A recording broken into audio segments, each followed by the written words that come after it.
We see the model in the center, but it's still distorted by the aspect ratio of the screen, and also it doesn't have a projection, so no perspective projection. And so let's fix that in the next step. So we're going to enable perspective projection now, which takes care of both of these problems. And let's start out with the Vertex Shader right now. So we add another uniform for the projection matrix. And then in terms of the transform, we just now actually, after the model view matrix, we just also add the projection matrix to the left of that. So, and making the whole matrix transform actually now a model view projection matrix. So from the shader perspective, that's pretty simple. And it's not that much more of a problem for the actual code here. So let's look first at where we set up the shader. So and the shader program. So of course we have to add a data member to hold the uniform location for the projection matrix, which happens here, and then retrieve it from the program. So that's fairly straightforward in terms of change for that.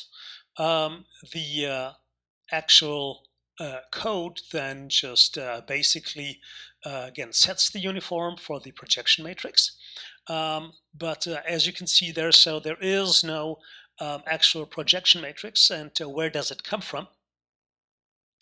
And so now here the projection matrix is actually a data member as well, so we added that. And because we're going to get it from somewhere else, because the projection matrix has to change whenever we change the size and aspect ratio of our window. And that's happening right here in the resize GL member function. So let's go back to the header real quick. So here you see that we've added the projection matrix as a data member and the model view matrix for a good measure there as well. So we changed the model view matrix to a data member here as well, because down the road we're going to need that. Then we've added the resize GL data member member function. That is defined by Qt and gets called whenever the window gets resized. And we're getting the crucial information that we need, which is the new width and the new height of the OpenGL window.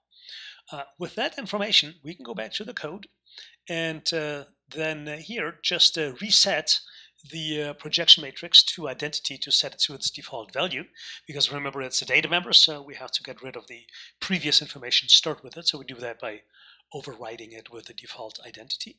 And then here's our perspective transform. So Qt comes with all the necessary scaffolding to create a perspective matrix. So here is a perspective matrix with the following parameters, and that defines our view frustum. If you go back to the book, you'll and review those terms, you know what those mean. So the opening angle of our cone is, our field of view is 45 degrees. The aspect ratio is width over height. So we need to actually, of course, pass this in as a float. So we cast a float first, and then compute the aspect ratio. And pass that into OpenGL, and then the near plane is a centimeter away from our nose, basically, and then the far plane for clipping is 100 meters away from us, which should be plenty. So these are fairly normal default parameters for a perspective projection, and that creates a perspective matrix where, most notably, again, the homogeneous coordinate is not 1 anymore, and and that's really all there is to it. And when we compile it and look at the actual result, we see that the Teapot now is not distorted anymore, and it is not an orthographic projection. We actually see that the parts further away from us are getting smaller. So, and that tells us that the perspective projection works. As a matter of fact, let me actually take this window out of full screen, and you can see that for any aspect ratio that I do, because now the perspective transform knows about it, we see that the proportions of the teapot stay the same, because the perspective projection takes care of that aspect for us as well.